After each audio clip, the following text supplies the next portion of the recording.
Welcome, and thank you for joining us tonight. My name is Audrey Lichter, Executive Director of Chai Mitzvah, a resource center for Jewish engagement. This lecture is part of the Anti-Zionism, the History of an Ideology, a special six-part series hosted by Chai Mitzvah. The series examines the historical origins, evolution, and contemporary manifestations of anti-Zionism. The series is sponsored by the Institute for the Critical Study of Anti-Zionism.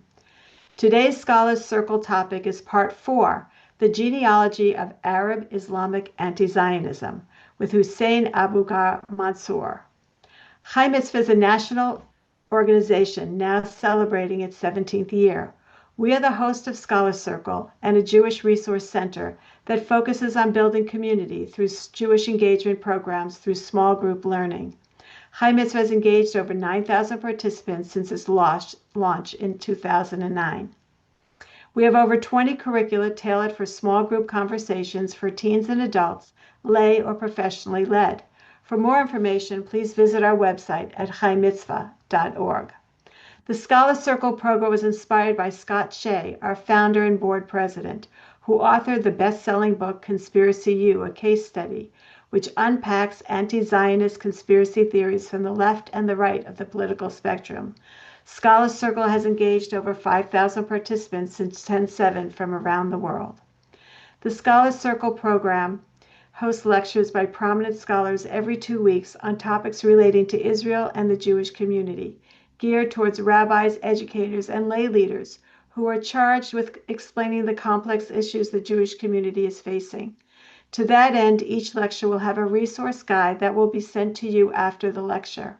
A recording of each lecture will be accessible on our website and shared with you through email as well within 1 week. We welcome audience questions anytime. Please use the Zoom Q&A box. Scholar Circle is a program of Chai Mitzvah, a 501c3 nonprofit organization. Please consider supporting Scholar Circle with a donation, which is fully tax deductible. We now welcome Dr. Andrew Pessin to introduce our esteemed scholar. Andrew? Thank you so much, Audrey. Thank you, everyone, for showing up tonight. Thank you so much to Chai Mitzvah Scholar Circle. You know, after October 7th, it's been an emergency situation, all hands on deck, and Chai Mitzvah Scholar Circle really rose to the occasion. They've been bringing in just incredible scholar after incredible scholar, because if we're going to contest and fight back the opposition which is coming our way, we need to understand it. And that's what Chai Mitzvah Scholar Circle has done. So please do send them a few dollars, donate a few dollars so we can keep this series going. And thank you to them for hosting and sponsoring this inaugural series of the Institute for the Critical Study of Anti-Zionism. This series is called The History of Anti-Zionism. This institute is a scholarly enterprise to produce and promote more critical scholarship on anti-Zionism as an ideology, a worldview, and a movement. Please follow us on Substack, in particular, icsa.substack.com, to get a sense of what we're up to. And it is my great pleasure tonight to introduce Hussein Aboubakr Mansour. I first had the pleasure of meeting him in person about a year ago in London. We went out for dinner, and as soon as he talks, it's the type of conversation you feel your mind just getting bigger and bigger and bigger and filling and filling and filling. Not quite to the exploding point, happily, but still, I left that dinner just my thoughts on fire. So it's a great pleasure to have him here tonight. Hussein is an Egyptian-American intellectual specializing in modern intellectual history. In 2012, he had to flee his home country of Egypt due to the persecution he faced because of his vocal work against anti-Semitism. His current work focuses on Arab political thought, Arab intellectual history, and the globalization of anti-Semitism and revolutionary radicalism. That is a small taste of his work. If you follow his wonderful Substack, The Abrahamic Metacritique, I strongly recommend it. This is a man who has something important to say about many, many different topics. Hussein previously served as an assistant professor of Hebrew language and culture at the Defense Language Institute in Monterey, California. His writings have appeared in many places, including Commentary, Tablet, Mosaic, and the Athens Review of Books. He is a very much sought-after commentator on speaker on issues of anti-Semitism and extremism in the Middle East. In 2022, he was awarded the Per Allmark Award by UN Watch for his advocacy for human rights. And in 2024, he was awarded the German, is it Mercator Fellowship from the Hochschule für jüdische Studien in Heidelberg. He is a fellow at the Elizabeth and Tony Comper Interdisciplinary Center in Haifa, a fellow at the Z3 Institute on the West Coast, and a fellow at the Jewish Institute for National Security. And again, let me recommend his Substack, The Abrahamic Metacritique. And with that, I turn it over to Hussein. Thank you very much, Andrew. It's great to see you again and great to speak to this group. Thank you for having me, and thank you very much for all our audience who tuned in. Let me share my screen very quickly. Obviously, our topic tonight is a dense topic. I'll try to provide really an abridged and a background and just a very quick, sweeping historical overview of the origin of a contemporary Islamo-Arab anti-Zionism slash anti-Semitism. Just a note at the beginning. I consider today the distinction between anti-Zionism and anti-Semitism is largely irrelevant. Most of what we see today is a quite strong anti-Semitic sentiments that are obviously laundered and passed as positions about the state of Israel or Zionism as an ideology. So this is just going to be an assumption of my presentation. The reason that this has to be an abridged and a condensed genealogy is that it actually went through a lot of different phases, a lot of different twists, and a lot of different turns. There are no straight lines. There are continuities and there are ruptures and there are changes in the ways that modern anti-Semitism emerged in the modern Middle East. It really started to appear in the mid-19th century, but it didn't really acquire its power before the early 20th century, when you started to have the actual conditions of a modern ideology. That is, you need a mass society, you need some sort of a literate milieu that can actually deal or can circulate literature. You need radio as a mass transmission that even bypasses the issue of literacy altogether. You need a subset of political and social economic, of course, conditions that allows to a modern ideology like anti-Semitism to actually become prevalent. However, I want to also alert to one thing before I start. I'm dealing with intellectual history or genealogy of repertoires, images, imaginations. So this is why I'm going to only deal specifically with this idealist aspect of anti-Semitism, that is the aspect of the ideas. But that does not mean that politics and economy and other social history does not matter. It's actually quite necessary, but that's just not what I'm doing today. The first thing that we must understand is that contemporary Muslim anti-Semitism is not some sort of organic, timeless expression of a tradition or some sort of a spontaneous response to 1948. Now, anti-Semitism has been a very pressing problem in the Middle East for quite some time. Scholarship has ignored it on purpose for various political reasons. Obviously, after October 7th, there is finally an awareness. I mean, a lot of people who insisted on ignoring it can't really ignore it any longer. But for those who talked about the phenomenon that anti-Semitism existed and was actually quite prevalent, not just prevalent, it was actually central to the organization of modern Muslim and Arab societies in the Middle East in the second half, at least in the second half of the 20th century. This is definitely the Egypt I grew up in. Anti-Semitism was not a marginal issue. It was central to national identity, religious identity.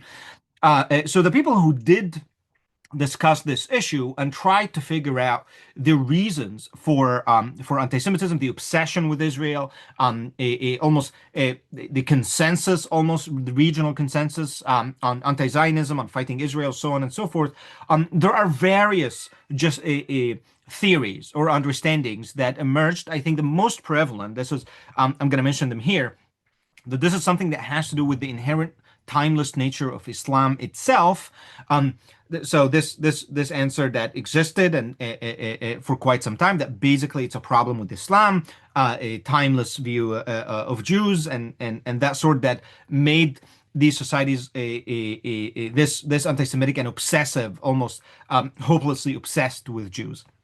There's another answer that's usually comes from people who belong on the left, which is sees anti-Semitism merely as an ideological adaptation to the resistance of Zionist colonization, settler colonialism, imperialism, and so on and so forth. And here, basically, Zionism or anti-Semitism it becomes merely just a rhetoric that expresses authentic feeling of Arab and Muslim resistance towards Zionist a political oppression. People on the left or scholars on the left who at least had to answer the question of why anti-Semitism, a lot of them actually resulted to this. What I'm saying is probably no. I'm actually going to reject both answers. It's neither a timeless expression of these societies and their historical and of their religion. Neither it is some sort of a spontaneous response to 1948 to the Nakba. As a matter of fact, this latter answer is itself an ideological construction that is made, and we'll get there, that is made to justify anti-Semitism. The truth is that anti-Zionism and anti-Semitism in the Middle East are actually engineered ideological formations that went through multiple phases, as I said at the beginning, constructed by intellectuals, institutionalized by modern Arab states, and propagated through networks of cultural production. Now, before we move on with this, let's talk about pre-modern Islamic tradition. The pre-modern Islamic tradition definitely had hostility to non-Muslims. It had hostility to Jews and it had hostility to Christians. But there's a difference between religious hostility, which is still very oppressive, it's still very degrading, and anti-Semitism as a total conspiratorial worldview that places one in an existential struggle against an overall arching power of Jewish villainy that you must overcome or annihilate in order to realize your existence. This latter intellectual construct that I described is very modern. That's not what pre-Muslim hostility towards Jews was like. It was Jews were tolerated, but tolerated as you're going to know your place in society. Degraded, it was something called the Dhimma. The Dhimma was a specific legal social complex in Muslim societies that regulated the treatment of non-Muslims. That contemptuous worldview of Jews were codified in laws, part of Sharia laws, ritual practices. Jews had to pay extra taxes. You can't actually. Something I was reading the other day, a book about Jews living, I think, in East Europe in the early 20th century, and actually a lot of it reminded me of the Sharia laws. Like you have to step aside from the road if a Muslim is passing by, so on. Just the physical degradation, just laws that ensure that the supremacy and hierarchy in society is established. Theological subordination. And of course, you had a lot of anti-Jewish mysticism and folklore stories that were widespread. Again, that's very different. It's not a utopia by any means, and it definitely does not mean that Jews lived across Muslim histories and Muslim majority societies in prosperity and equality. I mean, you do have a lot of apologists who also push this very ahistorical view. The reality was obviously much more complex. However, it was not modern anti-Semitism. There was no totalizing conspiratorial worldview. No Muslim ruler sacrificed themselves and their armies to destroy the Jews. This happened in modern times. But in pre-modern times, it's unheard of. You actually, if you go in time and you tell a sultan that you need to actually mobilize all of your entire country and all of you and everything you have and go bid it and trying to destroy, they would laugh at you. It's just that totalizing conspiratorial worldview did not exist. Of course, there was no racial ontology because the racial worldview itself needed modern science in order to exist. Thus there is no eliminationist or annihilationist logic. All right, so that was the pre-modern worldview, and then obviously the Middle East became a recipient of a modern anti-Semitism. How? There were primarily three steps in which this happened. First of all, you had Western educated Arab intellectuals at the early 20th century being fascinated by the circulating anti-Semitism in Europe in the early 20th century. You had documents like the Protocols of the Elders of Zion, and then of course you had a lot of German literature that was anti-Semitic, and actually very complex philosophical intellectual registers. Often, it was an integral part of emerging nationalisms in Europe. A lot of young Arab intellectuals who were engaged in modernization in the beginning of the 20th century went ahead and translated a lot of these works actually into Arabic. And other than this, already in the 19th century, you already can see the beginning of kind of European anti-Semitism appearing in Middle Eastern societies. A lot of it were through missionaries, especially Russian missionaries in Ottoman, what was Ottoman Palestine at the time. It wasn't called Palestine, but it was, you know what I mean. You had Russia, especially Russian missionary from Tsarist Russia, who actually the local Jews always complained that they are spreading a lot of anti-Semitism. You had actually a major incident in the middle of the 19th century, I think, in 1844, if I'm not mistaken. It was called the Damascus Affair. It's quite famous in Zionist history because it was responsible. It was kind of on October 7th, responsible for the conversion of one secular Jew into proto-Zionism, which was Moses Hess, who was kind of a co-founder of communism with Karl Marx, and then he became a founder of proto-Zionism. In 1844, you had people in Damascus accusing the local Jews of killing a Christian priest in order to take his blood to make the Passover matzah. And of course, you all know this since we're now in Passover. I hope you're enjoying your non-bloody matzah. It's a joke. But this happened in 1844, and you already can see. I mean, that's a European blood libel that's already appearing. By the beginning of the 20th century, half serious literature is being translated, coupled with a lot of romantic nationalist literature, a lot of revolutionary literature, a lot of Marxist literature, and these things together started creating a new revolutionary imagination and kind of a new modern sensibility in Arab societies that actually did not exist before. Now, a big step in this process of the nativization of anti-Semitism in the Middle East was actually Nazi propaganda after the rise of the Third Reich and during World War II specifically, which actually pushed, it was the first mass propaganda campaign in the Arabic language in modern times.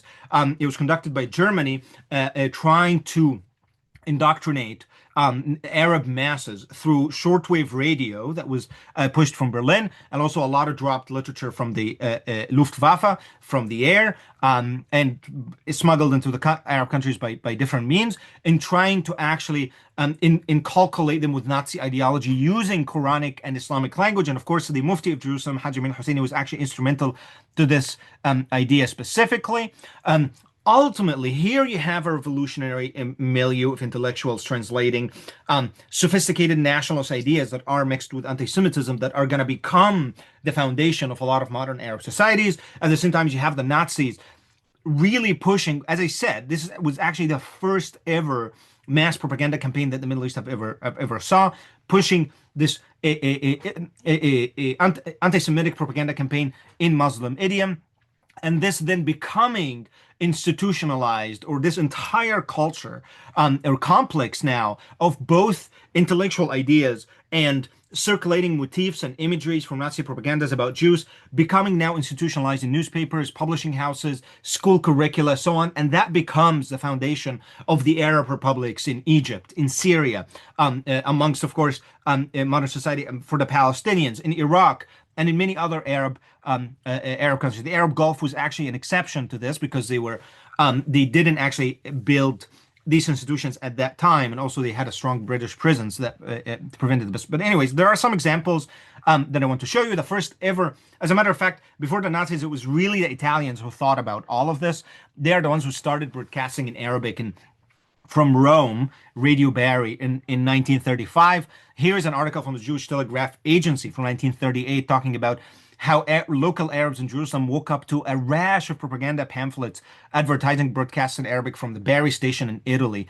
They woke up and they found it like everywhere on the coffee shops and so on and so forth. The Germans then actually were inspired by the Italians, and they built their Nazi propaganda machine in which they used Hajj al-Husseini here in the picture in order to help them construct the language. And they were actually lucky either through it's the unfortune of the world and the luck of the Nazis, that they actually found this man here in the picture. His name is Yunus Bahari, who was an Iraqi radio broadcaster. He had a extremely strong voice, a meticulous Arab pronunciation. He was just a really good announcer and broadcaster, and he was the voice of Berlin during the war, and and he helped to mobilize Arabs against Jews throughout the time of the war. Here you see also his picture. Here's a picture in Berlin that gathers Haj Jamil Husseini is right here.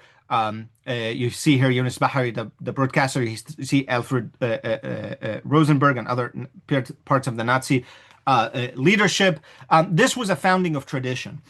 Here is actually these are contemporary notes from British observers who were dealing with Nazi propaganda. The Nazis had the skill or the luck to find and employ an Iraqi who had a remarkable talent, sensational type of broadcast. He cared nothing for factual accuracy. Does this remind you about anything that happens today?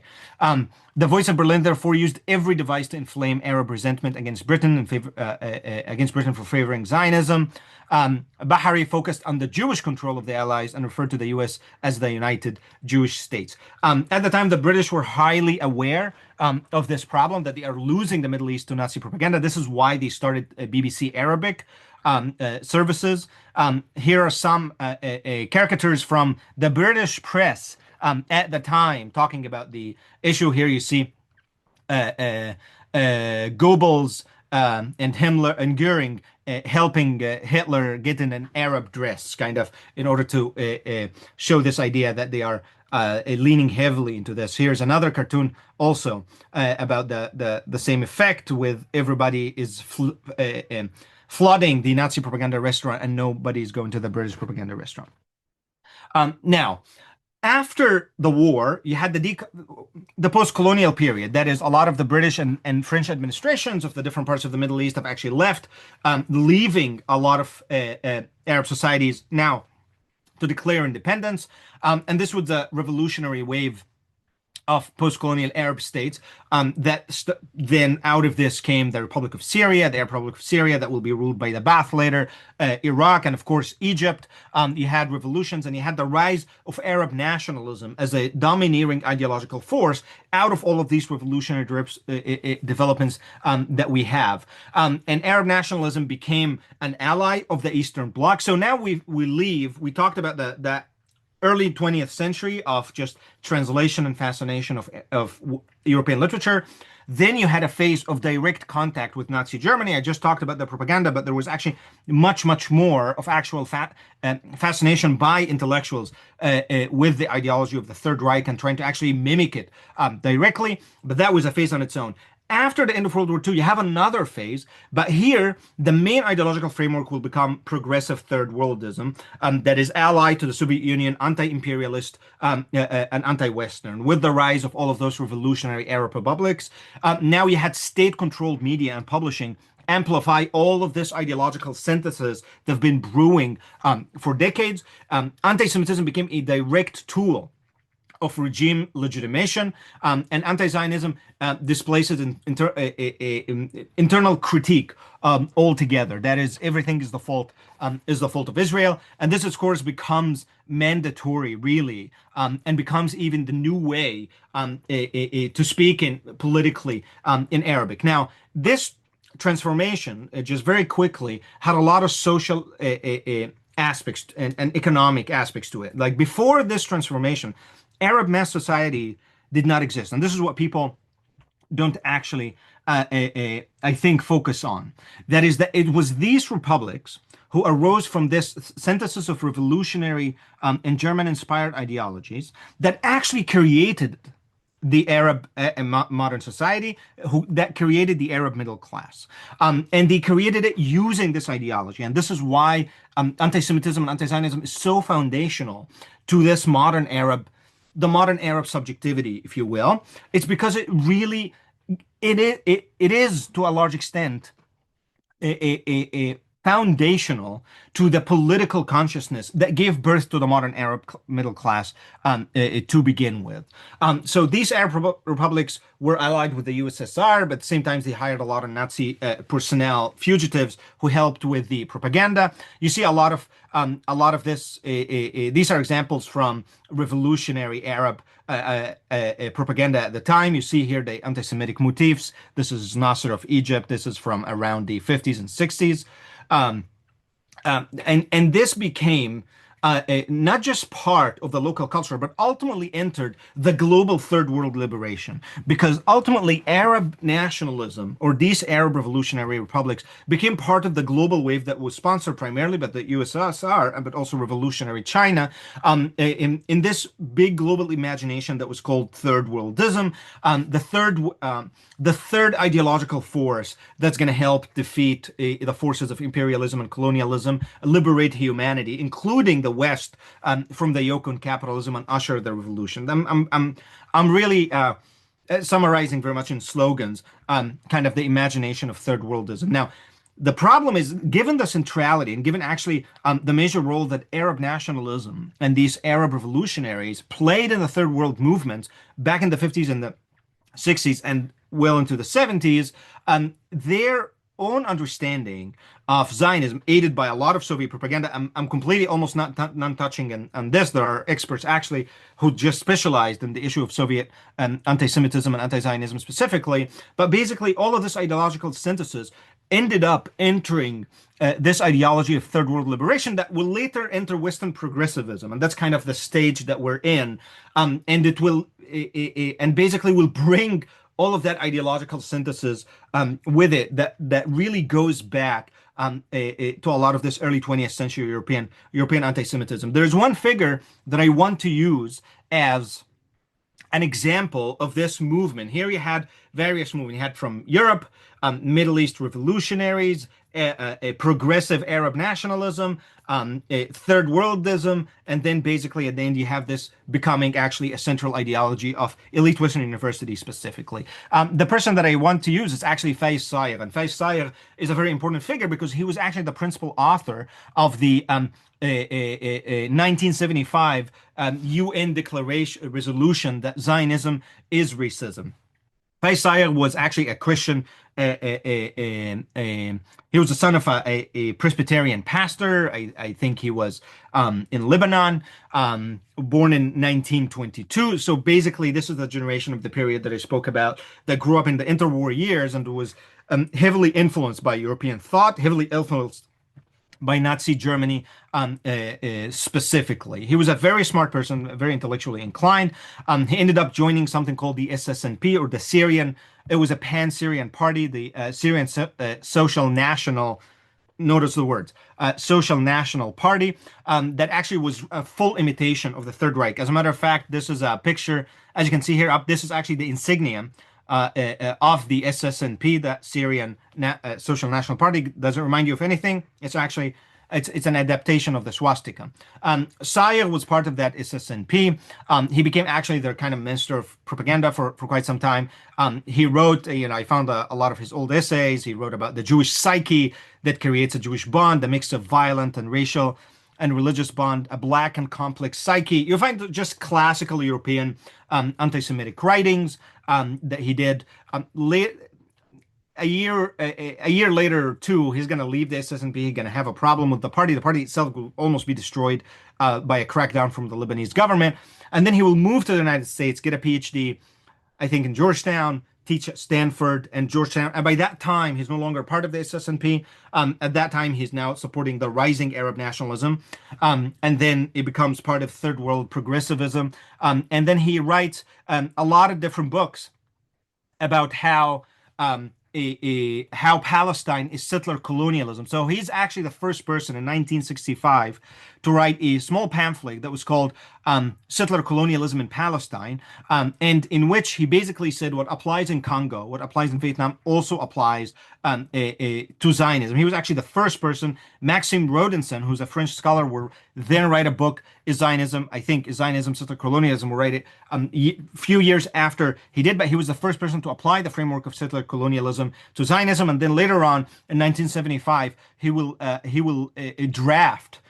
He will author the UN resolution that will pass as Zionism, declaring that Zionism is racism. And here he becomes a progressive figure, part of the global progressive movement. His work, by the way, is actually being taught in a lot of the progressive anti-Zionist classes in a lot of the universities. It's just funny when I see something posted about him by people. By anti-Zionist groups on campus. But he exemplified this story, kind of this ideological transformation. In any case, as I said, this becomes part of the global revolutionary movement, legacy, victory from Vietnam to Palestine, passing the banner, so on and so forth.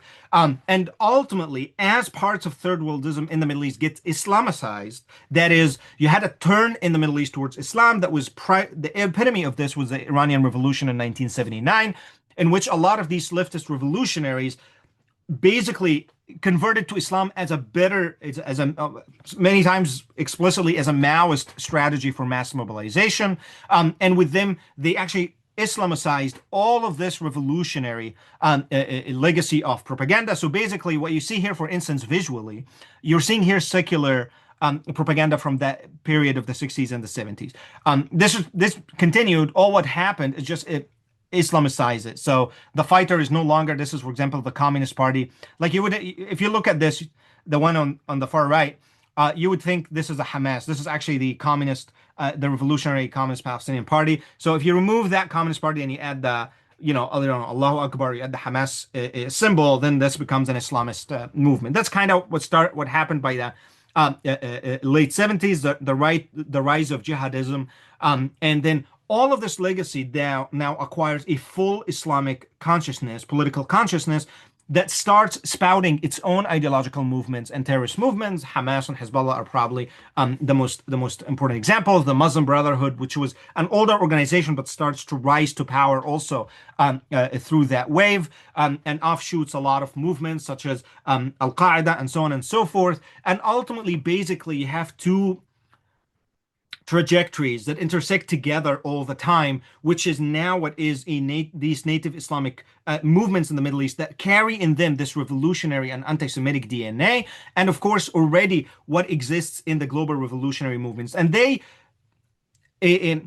this proximity would explode from time to time. I don't think a lot of people actually understood how close these things are. I mean, people are baffled by the weird support by a lot of people who are progressive and leftist to these Islamic movements that hate women and do hate homosexuals and do all the awful things that we know, because they actually do not understand the complexity of the ideological structure, whether of these Islamic movements or actually these far progressive groups and their relationship with anti-Semitism. Here is an example, by the way. These were from San Francisco, from the Bay Area, some signs and some pictures of protests from February 2003. I mean, these are stuff that we know now. You see, we see them today, but people forgot for maybe 2 decades that this actually is out there. You see here a complete, this very explicitly anti-Semitic imagery and so on and so forth. And basically, what we've seen recently is the re-explosion of this synthesis and intersection between these political movements that I'm not sure are becoming distinct anymore. I mean, they both. I don't want to go on for much longer. But remember, this was 20 years ago. 20 years had passed. A lot had happened since then, even to the Islamic movements themselves. There are now Islamic movements in the West that are actually mostly secular in the personal temperament of the people following it. Islamism for them is more of an identity politics a power struggle than a doctrinal aspiration about Sharia law and so on and so forth. And that makes him even more compatible, more able to merge with the progressive groups and assume even central places in the progressive movements. And we're definitely seeing that in the United States. In Europe, you see it with the Green parties. I mean, it's really gone.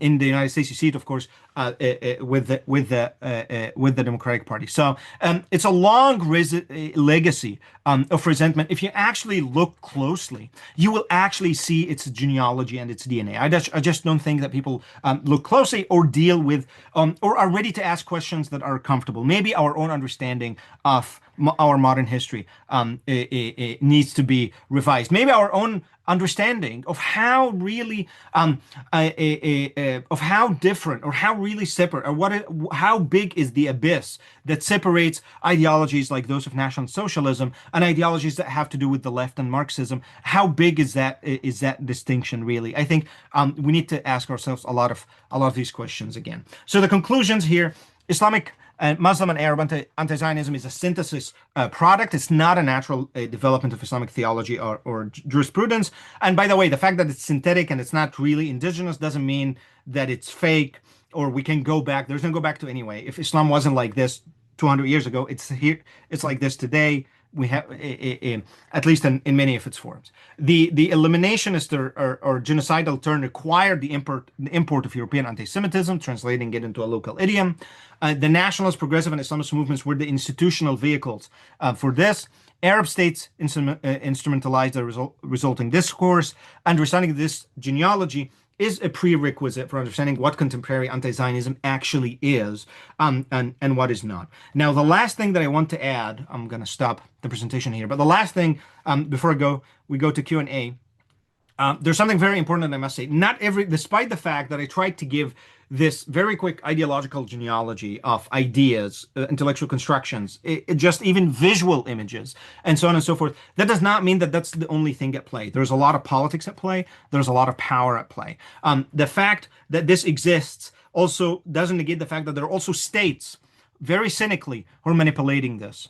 China, since there are a lot of people who believe in it, since it's so powerful, since Israel is very important for American security and American position in the world, why would a state like China not instrumentalize this ideological construct that already exists, that already has a lot of purchase, in order to undermine a relationship that gives America security? There's nothing. This is what the Chinese have been doing. The Qataris, who I think actually their elite are quite secular, I think they probably enjoy the best scotch and the best luxuries that the West can offer. But this gives them an enormous amount of power. If you have these vast populations in the middle, they are a tiny country and they have a lot of money and they manage to build massive media machines. If this ideology controls so much of the streets in, I don't know, Amman, East Jerusalem, Cairo, why wouldn't I use it? There is no reason I shouldn't instrumentalize. So the fact that the ideas themselves exist and matter is very important. Of course, matters a lot for academics, matters a lot for scholars, because that's what's happening in the universities. But also the fact that there is money coming from the universities from the outside in order to actually tip the scale into this specific direction. This is also a fact. Thank you. Now I'll be more than happy to answer your questions.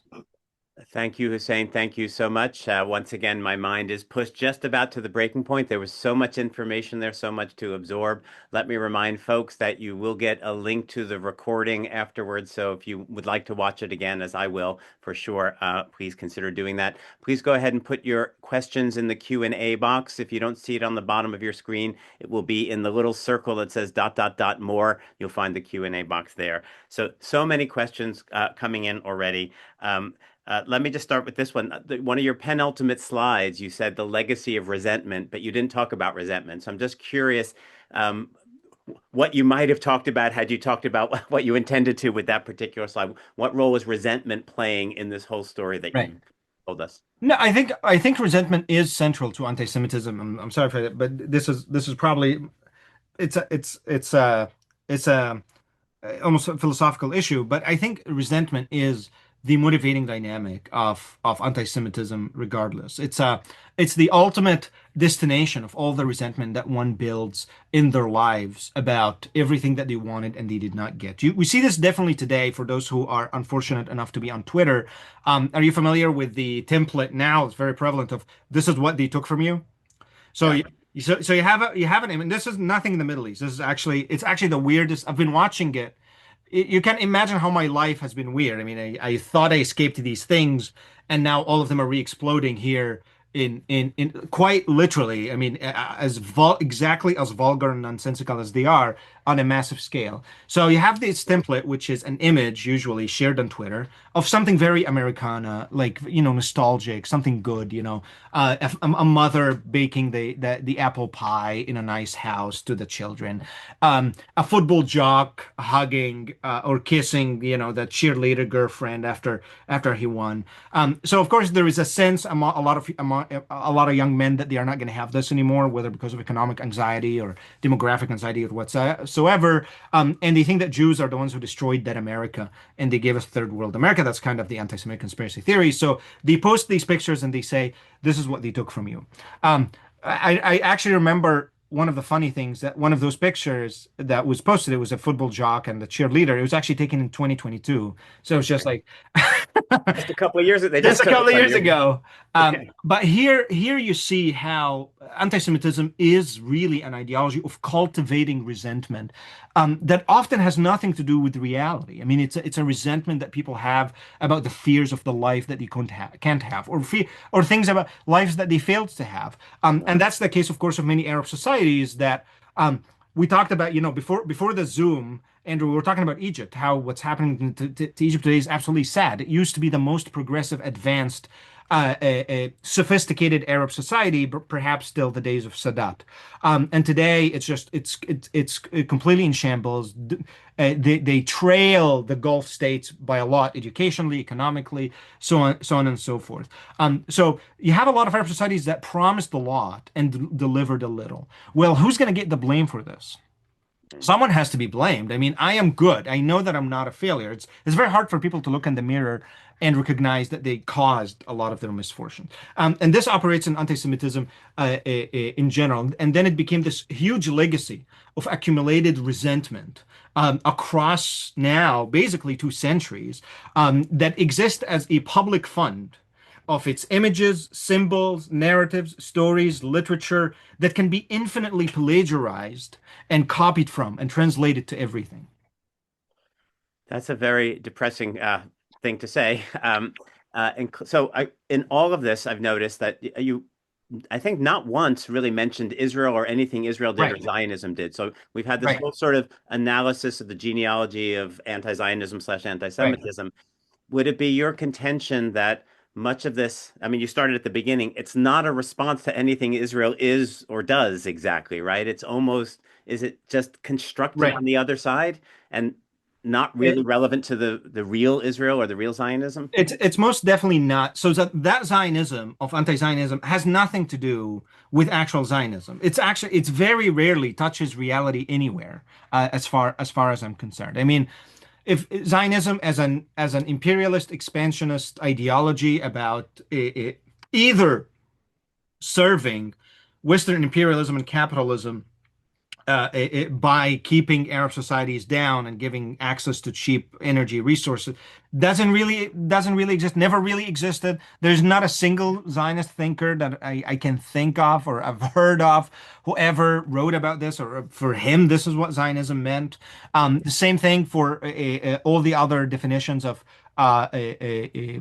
Zionism according to anti-Zionists. It really has nothing. It's an entirely it's truly an idealist construction that really acts as a very powerful drug and intoxicant for a lot of people. That does not mean it's not related to hard politics. I think it's very related to hard politics. It's just in very different ways. And one of them I touched on already. For example, as an instrument in major rivalries between Arab states in the Middle East. We saw actually a live example. We're actually seeing it and we're going to see it more starting the last year. I wrote about it a lot because you can see it in action, in which basically when between Saudi Arabia and the UAE, states have rivalries. especially if they are neighbors. We compete, there are border issues, this is just the norm. So you had a very intense rivalry and competition exploding between the UAE and Saudi Arabia. So the Saudis, one of their strategies was to instrumentalize anti-Zionism against the Emiratis, accusing them of being Zionist shells and the Trojan horse of Zionism in the Middle East to separate. Here, listen, these are the same Saudis who've been talking about normalization for like the past 7 years with the Trump administration and with the Biden administration. The reason that it's purely instrumental is it's pure power. So there is power. It's just not in the way.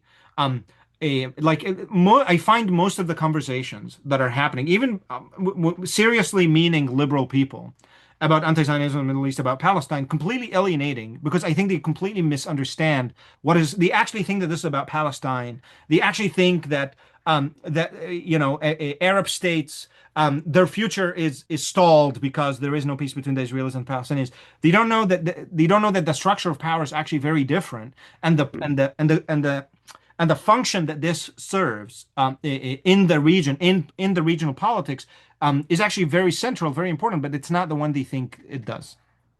All right, so now a question coming from the very end. You mentioned Qatar in passing, and you said something which surprised me. Their leaders are actually very secular. I think you said that in passing, something like that. It's yes, yes. But I was not aware of that myself, so that's actually quite interesting. But so you mentioned the money coming in. I wonder if you could elaborate a little bit more. Like, how exactly does the money coming from Qatar and other countries really produce what we're seeing on campus? What are the steps from? Okay, so it doesn't produce it. Let's just be clear here. I think I need to talk more about Qatar because I think a lot of people are confused about the dynamics of which actually wins.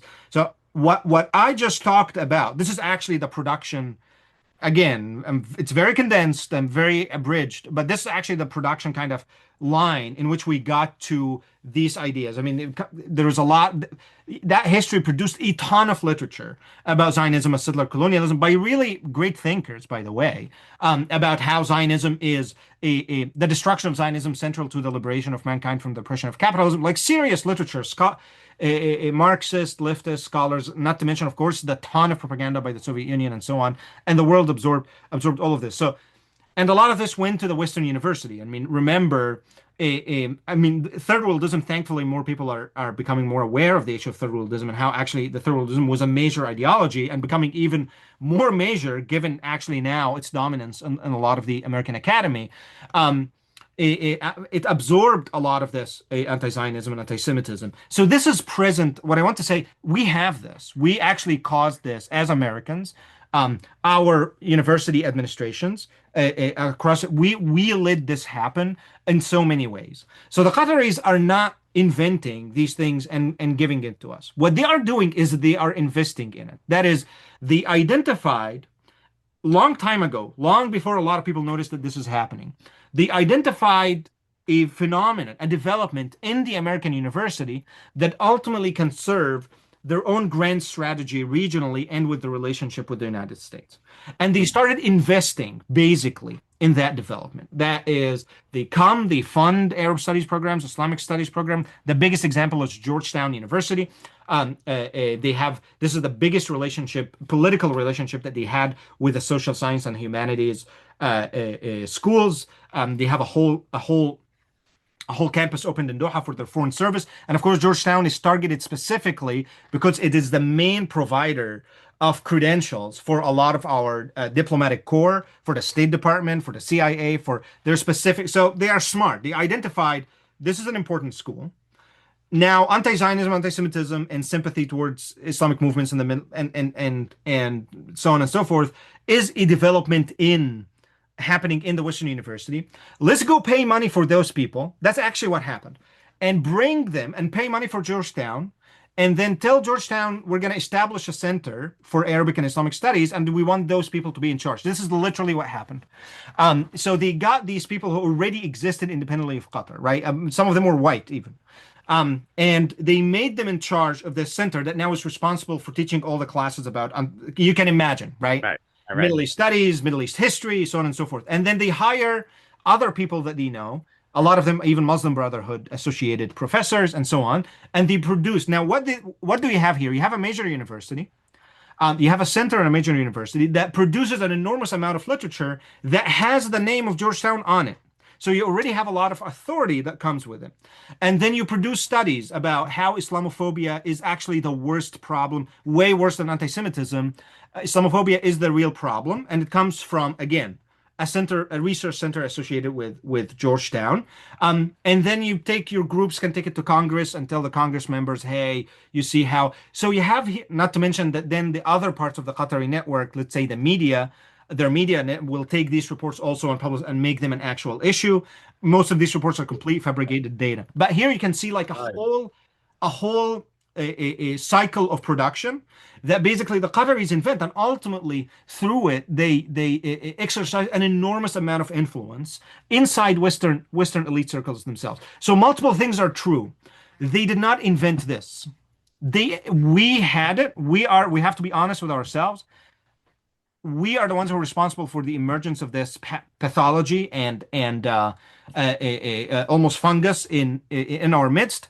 The Qataris, from halfway across, they are very smart and shrewd people, identified it as an opportunity, and they came invested in it a ton of money. Thank you for that answer. Here's a short one and a quick one. Who is in the painting behind you? Can you say? Oh, I assume a short and quick one. He's a relaxed smoker, and to remind me that I need to relax at least. At Oh, okay. least So it's not a particular person. It's No, not no. okay. Wonderful. It's a fantastic painting, actually. There's a question.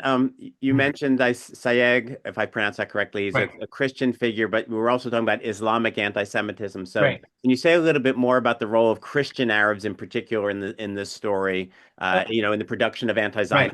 anti-Semitism. They are actually the foundational milieu. That is, they are the ones who translated the primary literature. So remember that actually the thing that all of this gets religiously Islamicized only in the 1970s. Before that, and here you have to know the reason that I ended up knowing intellectual, like having to study global intellectual history, is just to understand very complex. Till the 60s, religion was dead. Most people thought religion was dead. The idea was the advance of secularization theory. That is, secularism is Even inevitable. in the Middle East. Even in the Middle East, yes, Okay. all the elites, right? It's everybody just convinced that this is religion is just a dying phenomenon, it's something of the past.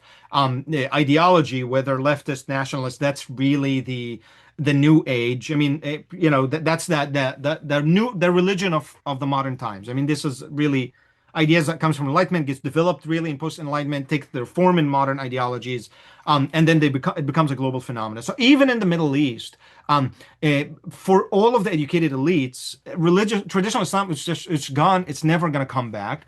We speak in Islamic language because that's kind of the native language, and also the uneducated masses understand us in this way. But nobody's really Muslim in any religious sense anymore. And the foundational intellectual milieu to translate this post-Enlightenment thought, to basically start this process, were actually Arab Christians.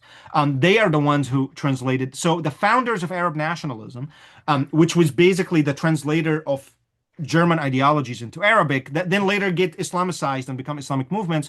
Those founders of Arab nationalism were all Christian, almost exclusively. Constantin Zurek, Michel Aflaq, a lot of them were Levantine Christians specifically. So Faiz Saigh Edward Said was himself a Levantine Christian. This is also something I think eludes a lot of people in understanding. And it's also almost one group. There are various denominations of Christians. Almost all of them are Orthodox from the Eastern from the Greek Orthodox Church in the Levant specifically. I myself don't know can't give an answer why is that specific. Even Edward Said, who came from an Anglican family, they converted to Anglicanism from the Greek Orthodox Church. So it's something about this community that produced all of those luminaries who really translated and founded a lot of these modern ideologies. I hope you're right. Have you written specifically about this angle? Because I'd love to see more in that, because it sounds like Christianity is almost the gateway drug to the Islamism that comes next. Right. I wonder how do the Christian thinkers respond when they see it becoming Islamicized? You had that they actually sympathize. There is one figure, I love his story because it really summarizes a lot of this. His name is Munir Shafiq.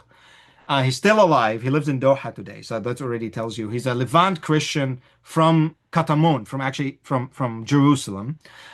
His father was a local communist. They were kind of bourgeois family. Was a lawyer. He himself grew up on the literature of Engels and Marx. He was a very convinced communist. They were a Christian, an Orthodox Christian family. So he made the journey in a different sequence. So he grew up basically a Marxist, then become after 1948, they moved to Jordan, and then basically the Communist Party said at the beginning when they supported Israel, it's over, you're gonna become the Jordanian Communist Party. So he did that, and then he did that for a while, but then he became part of Fatah when Fatah rose with Yasser Arafat. So he basically converted from communism into this Palestinian now revolutionary nationalist movement. He was part of Fatah for a very long time. He was an aide to Arafat, helped him with speech writing and things of that sort. Then in the 70s, he became a Maoist Palestinian. Then by the late 70s, he told Arafat, I think jihad is the next big thing coming. We need to experiment with it. And Arafat gave him kind of gave him a room to experiment with it. And he established a wing of Fatah that was Islamic. And ultimately, out of that, the Palestinian Islamic Jihad kind of connected and came out. And then after that succeeded, he officially converted to Islam. Remember, he's born an Orthodox Christian. He has nothing. Right. He converted to Islam and became a thinker for Islamic movements. And today he resides in Doha, of course, because that's where these Right. people sit. And he is a member of the Muslim Brotherhood International Council of Islamic Scholars. So this exists. I mean, that's a dynamic. It doesn't Right. negate a lot of the other things, but that's also a dynamic that has present for a long time. Well, I will ask you to please write that up in the near future. I know we're coming to the end, so I'm going to combine a couple of questions together for the last question. I'll ask you to be very brief on this, the most difficult question, of course, which is basically now that we understand this history, what can we do moving forward to combat the problem, in particular, even amongst the next generation of Arabs and Muslims? Um, So if you can be relatively brief on that one, please, that'll I'll, be our I'll, final I'll, question. I'll try. I think there are some societies that are, to be honest, I think they are hopeless. Ooh, So when I say, for example, Egypt, where I'm from, I look at it and I don't see so much hope. I think Gulf societies especially the UAE. So relationship and the Bahrainis, relationships with these societies are the Arab world and the idea that the Arabs are all one thing is part of the mythology anyways. It's part of this Arab nationalist mythology, and it's just not true. So I think now there is an opening. There are more Arabs and Muslims who are starting. They may not get this history in this way, but they understand that the obsession with Israel has been actually the single most destructive force in their modern history, and that's actually my claim. It's not a marginal thing. No, it was the vehicle for what happened to Iraq, what happened to Syria, what happened to Egypt. It was this obsession with Israel and anti-Zionism.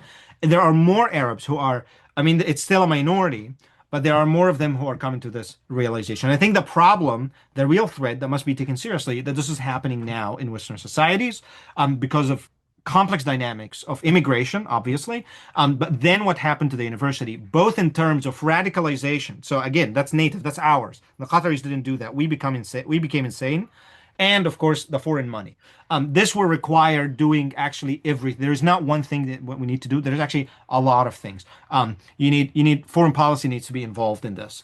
You need the Department of Education enforcement of foreign gift laws and exposure of what's happening in the universities. You have an intellectual battle that I think, so, I'm glad that you're doing this finally. I mean, people were not paying attention what's been happening for a very long time. So all of this has to be done all at once. I think the hour is late. I'm a pessimistic person by nature. The hour is late. right. The hour is really late, Yeah. and there's a lot that must be done. Thank you so much. Let me remind everybody the Abrahamic meta critique is Hussein's Substack, where he writes at length, and it's really fantastic. I'll turn it back over to Audrey. Hussein, thank you so much. Thank you, everybody. And Audrey will wrap things up for us. I think. Yes, there we go. Okay, well, thank you, Hussein, and thank you, Dr. Pessin.